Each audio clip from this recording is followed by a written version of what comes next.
You are looking at a chocolate chip cookie like no other. It has a puddle, a pool of chocolate right there on top. The Crinkle chocolate chip cookie gets a lot of attention wherever it goes. Shannon Lyon has perfected this recipe. She brings it to our Studio 5 kitchen today to share. It's great to meet you. Great to meet you too. Great to have you. I'm excited to be here. They say we're making a chocolate chip cookie today, and I think, and then I see this, and I think, wow. Tell us about this. Very unique. Okay, so chocolate chip cookies are my favorite dessert on the planet, and about a year ago with my food blog, I started on this journey to perfect a lot of different types of chocolate chip cookies. So I taught at a Pinners conference recently, and I taught 5 different types of chocolate chip cookies. Goodness. And you know, I like the bars sometimes for my kids, so I can just throw them in the oven and there's no batches. I love a big, thick, chewy cookie as much as anyone else. But what I love about these is the edges get very brown, and so you get that brown butter flavor. Now, I don't know if you've ever had anything with brown butter in it. Yes. But brown butter is amazing, and it's basically one of my love languages. So. I love that. I love that you said that. It's one of those things until you taste it, you don't quite appreciate what it can bring. It's like this nutty flavor, and so I wanted to find a cookie that had that nutty flavor on the edge, but I still wanted it soft in the middle.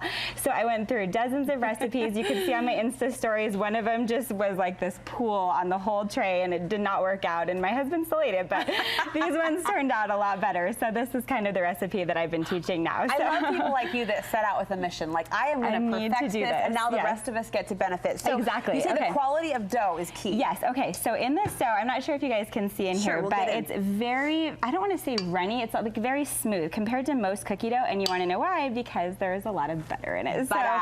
So butter is the kind of the key ingredient. It has a very high ratio of butter to flour compared to most cookie dough recipes. We're going to tip this again. Yeah, tip this again. You can see the consistency. You can see it. It's very smooth, and I just mix these ingredients up in the KitchenAid just like you would any other cookie dough recipe. You know, going to start with creaming the butter and the sugar with the eggs and the vanilla, and then you're going to add the dry ingredients. So what I'm going to show you now is the point where it's a little bit more unique. So like I said, we're not using chocolate chips. We're using these round chocolate baking discs. We are using chocolate plates. Yes, you can see here. They're nice. They're a nice size, and you can't really use chips for this recipe because it doesn't get the effect of the kind of flat crinkle cookie. Right. And you can see over here, I have 2 types of chips that I like to use. I'll talk about it while I mix these in. Sure. The Ghirardelli ones you can get at almost any grocery store. I've seen them at like Smith's. I mean, I got those at Smith's. You can get them at very basic grocery stores, so you don't need anything special. And these are from Gigi, and they're dark chocolate. They honestly have about 10 different varieties of the baking disc. So if you want a milk chocolate, you can do that. If you want a dark chocolate, I think they even have white chocolate. They have a lot in there. So what you want to do is just kind of mix those in by hand so that they don't crack. And you'll just notice it's a very smooth batter. It's a little bit different than your typical chocolate. Panic. Don't panic. You're on the right track. Exactly. And I did also add a little alteration on my site for the high altitude baking for all the Utah followers. Yeah, just a teeny bit more flour. So once you get that mixed together, I'm going to show you a very specific way you need to scoop these. Okay, so, I love this recipe. I know, it's a very, I tried so many of these. So you can either use a 4 tablespoon or a 3 tablespoon cookie scoop. I recommend using a scoop. Don't you dare use a 2. No, just no, I mean, you could. It spreads nicely when they're a little bit bigger. I mean, my kids like it because it's basically the size of like 3 cookies, you know? So what you're going to do is you're just going to scoop these onto a pan, and if you don't see chocolate on the top, you actually want to take one of the chocolate baking discs. Maybe you can grab one. I will. Yeah, and you can just place one on the top, and that's how you ensure that you get kind of the chocolate in the center of the cookie. The puddle that we want. Yes, the puddle, which is what we really want. And so if you don't see one on the top after you scoop it, you can just go ahead and place one on. So what is also unique about this dough is you have to freeze it before you bake it. So if I just baked it right now from this state, it would basically be a puddle in the oven. So you don't want that. So what I do is I take these, because of all the butter? Is that exactly. There's so much butter, and you want the butter to get brown, but the reason that I freeze it is because I want the inside to stay soft.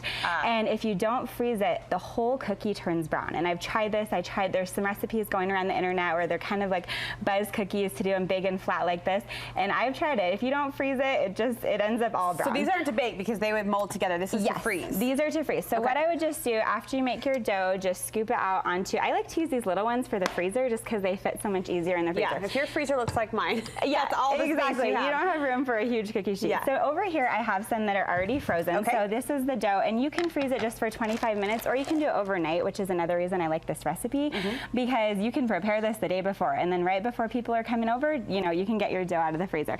So I'll just grab a couple of these, and because they do get pretty big when you're baking them, you want to actually kind of spread them out, and I really recommend using one of these Silpat mats. That's a far spread, my friend. It's a far spread. I know. Look at the size of those. You know, I mean, they're gonna spread pretty far. So we put about 4 on here. You could do more. I just like to give it a little bit of space. And honestly, I keep this dough in my freezer all the time.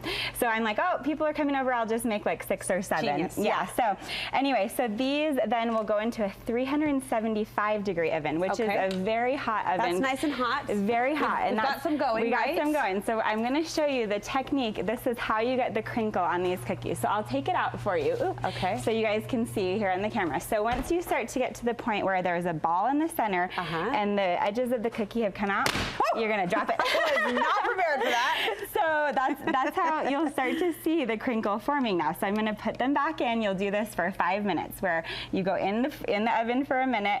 Then you take it out and slam it. So these are not a good cookie to bake at night in your house. I'll just have to say, one of my friends, babies will not sleep through this kitchen experiment. One of my friends made them at night, and she's like, I think I woke my whole family up from slamming the pan down. So and when she tasted it, she probably wasn't mad about it. Exactly. But in the moment. Exactly. So that's kind of the trick to it. So you slam it down every minute for the last 5 minutes, and then when they come out, the other trick that I love is to just get some sea salt, and you can do it if you want. Just a tiny bit on top. And honestly, the contrast of the sea salt with the chocolate and then the crispy brown butter edge, it's a good cookie. It's beautiful. You brought lunch, and we're so grateful for it. Yes. They're amazing, amazing. And this is just one of the many recipes I know that you're sharing, the techniques, the methods. On your website, how can we connect with you? Okay, so my website is plumstreetcollective.com. I'm also on Instagram. You can find me at Plum Street Collective, and I share the recipes that I make with my family.